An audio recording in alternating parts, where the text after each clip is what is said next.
नमस्कार दोस्तों, मैं ब्रजलाल राणा आपका स्वागत करता हूं आज फिर अपने चैनल में एक और नई वीडियो के अंदर। दोस्तों, आप देख रहे होंगे कि मैं लगातार पिछले लगभग 15-16 दिनों से रोज वीडियो बना रहा हूं और आप उनको लगातार देख रहे हो, लाइक कर रहे हो, कमेंट कर रहे हो, शेयर कर रहे हो। साथ साथ मेरे चैनल को सब्सक्राइब भी कीजिए। मुझे अभी सब्सक्राइबर की काफी जरूरत है क्योंकि आप लोगों के प्रोत्साहन से ही मुझे जो है आगे वीडियो बनाने के लिए मोटिवेशन मिलता है। तो दोस्तों, आज फिर मैं आपके लिए एक और नए टॉपिक पर वीडियो लाया हूं। तो दोस्तों, अब शुरू करते हैं अपनी वीडियो को बिना कोई समय खराब किए। आज की वीडियो का टॉपिक होने वाला है कि किसी प्रॉपर्टी को खरीदने के लिए क्या लोन लेना सही है या नहीं, और लोन हमें गवर्नमेंट बैंक से लेना चाहिए या प्राइवेट बैंक से लेना चाहिए। अगर हमारे पास अपना खुद का बैंक बैलेंस है, हमें फिर लोन की जरूरत नहीं है, तो भी क्या हमें लोन लेना चाहिए या हमें अपना पैसा इन्वेस्ट करना चाहिए। तो दोस्तों, आज इन्हीं सारी बातों पर हम डिस्कशन करेंगे। दोस्तों, अब बात करते हैं शुरुआत में। अगर थोड़ा समय पहले चले जाए, लोन को लेकर हमारे बुजुर्ग क्या कहते थे। उनकी नजरों में लोन लेना यानी कि कर्जदार होना बहुत ही गलत माना जाता था, क्योंकि उनकी नजरों में अगर किसी ने लोन लिया है तो वो बहुत ही गलत होता था। उनके हिसाब से लोन वह व्यक्ति लेता था जो कुछ नहीं करना चाहता है, जो जिसकी कोई इनकम नहीं है, जो समाज में अच्छा व्यवहार नहीं रखता है, जो समाज में एक अच्छे लेवल पर नहीं होता है, जिसको समाजहीन भाव से देखता है। लेकिन जैसे जैसे बैंकिंग इंडस्ट्री ग्रो की, तो दोस्तों धीरे धीरे बैंक में लोन एक प्रोडक्ट के रूप में आया।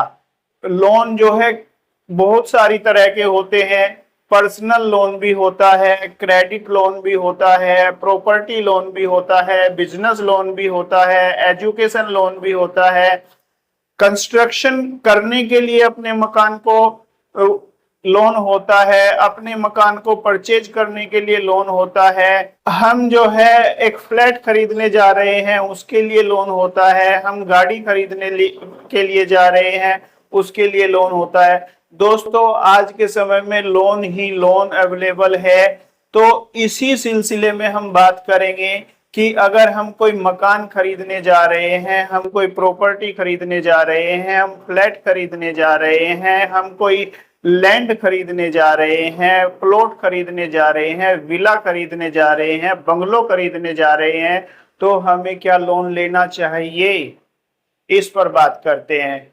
तो दोस्तों, ये मेरे विचार हैं। आप लोग अगर मेरे विचारों से सहमत हो तो नीचे कमेंट करके बताइएगा, और अगर सहमत नहीं हो तो भी कमेंट कीजिएगा। मेरे हिसाब से अगर आप कोई प्रॉपर्टी खरीद रहे हैं आज के समय में, तो लोन लेना बहुत अच्छा होता है। क्यों?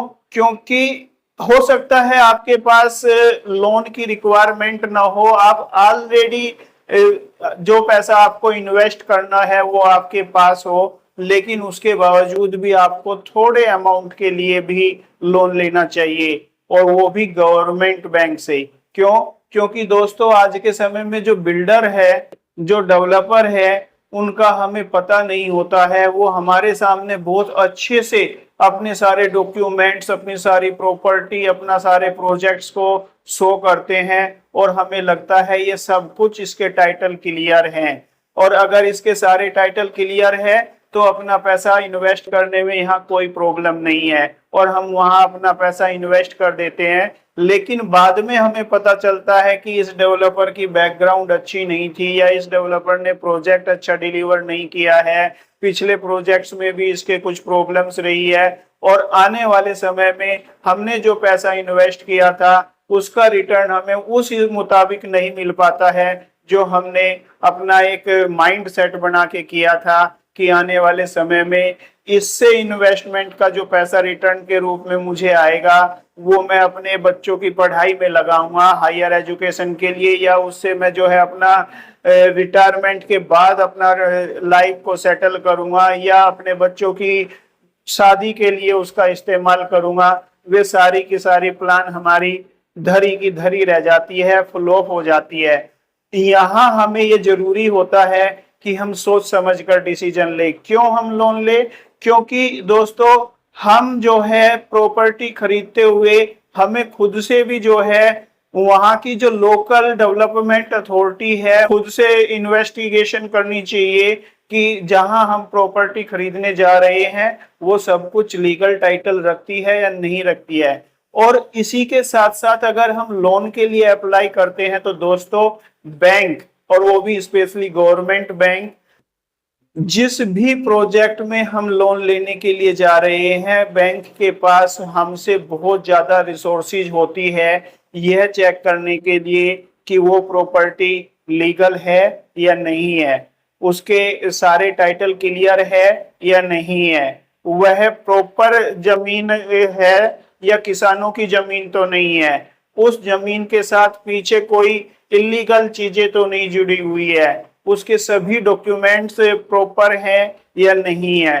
तो दोस्तों इन सारी चीजों को हमसे बहुत ज्यादा अच्छी तरीके से वो बैंक सारा इन्वेस्टिगेट कर लेता है और हमें ये श्योरिटी हो जाती है कि हाँ हम जो है सही प्रोजेक्ट में सही डेवलपर के साथ जा रहे हैं और इसका आने वाले समय में हमें अच्छा खासा एप्रिसिएशन मिलेगा। जिस पर्पज से हमने उस प्रोजेक्ट में इन्वेस्टमेंट किया है वो पर्पज भी हमारी पूरी हो जाएगी, वो चाहे हमारे बच्चों की हायर एजुकेशन हो, वो हमारे बच्चों की शादी की बात हो या वो हमारी खुद की अपनी रिटायरमेंट की प्लानिंग हो, ये सारा कुछ अच्छे से हो जाएगा। तो दोस्तों यहाँ ये जो है बहुत जरूरी होता है कि हम जो है लोन ले। हाँ अगर नहीं जरूरत है तो भी थोड़ा बहुत लोन लेने के लिए हमें अप्लाई करना चाहिए, वहां से ये सारी चीजें क्लियर हो जाती है। दूसरा, अगर हमारे पास पैसा नहीं है और हम रियल एस्टेट में इन्वेस्टमेंट करके पैसा कमाना चाहते हैं तो भी दोस्तों अगर हमारी प्रोफाइल अच्छी है, बैंकिंग प्रोफाइल, सिविल स्कोर हमारा अच्छा है और हमने अपना थोड़ा बहुत पैसा 10 से 15% पैसा जो हम इन्वेस्टमेंट करने जा रहे हैं उसका 10 से 15% पैसा हमारे पास है, तो दोस्तों वो पैसा हम डाउन पेमेंट में देकर अपनी प्रोफाइल के अकॉर्डिंग लोन लेकर भी जो है प्रॉपर्टी परचेज कर सकते हैं और प्रॉपर्टी परचेज करके धीरे धीरे उसको हम जो है 5 साल में, 7 साल में, 10 साल में कंप्लीट चुका सकते हैं। और अगर हम प्री क्लोज कराते हैं तो उसमें भी हमारा थोड़ा पैसा कम लगता है और जो हमने इन्वेस्टमेंट की है वो इन्वेस्टमेंट सारी की सारी बैंक से ही हो जाती है, हमारी जेब से सिर्फ डाउन पेमेंट गया होता है। जो इंस्टॉलमेंट के रूप में पैसा हमारी जेब से जाता है वो हमें पता भी नहीं चलता है 5, 7, 10 साल में, और फिर जब हम उसे प्री क्लोज कराते हैं और उस टाइम हमारे प्लॉट की या प्रॉपर्टी की जो एप्रिसिएशन होके कॉस्ट बढ़ चुकी होती है वो कम से कम 2 से 3 गुना या 4 गुना 5 गुना भी हो चुकी होती है, तो वहां पर जो है हम देखते हैं कि जो एक पैसा हमने इन्वेस्टमेंट किया था, हमारे पास 10 से 15% पैसा था, उसी को लगाकर हमने लोन के बेस पर जो पैसा हमारा नहीं बैंक का था अगर रियलिटी देखे तो उसको हमने लगाकर और एक अच्छी खासी सेविंग कर ली है।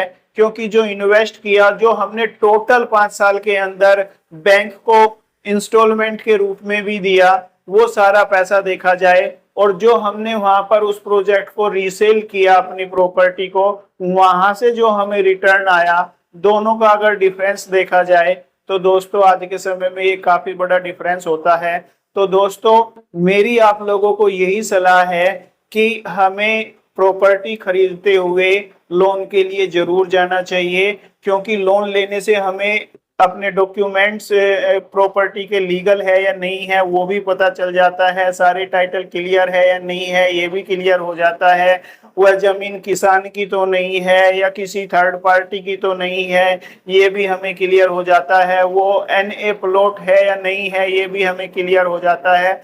और दोस्तों हम लोन पर प्रॉपर्टी लेकर उसे बाद में इन्वेस्टमेंट के लिए कुछ समय तक होल्ड रखे, 5 से 10 साल, और फिर उसको जो है निकाल दे, और वहां से जो हमें प्रॉफिट के रूप में पैसा बचता है वो भी दोस्तों हमारे लिए बहुत फ्रूटफुल होता है। तो दोस्तों इन्हीं शब्दों के साथ मैं आपसे आज विदा लेना चाहूंगा। नमस्कार जी, जय हिंद, जय भारत।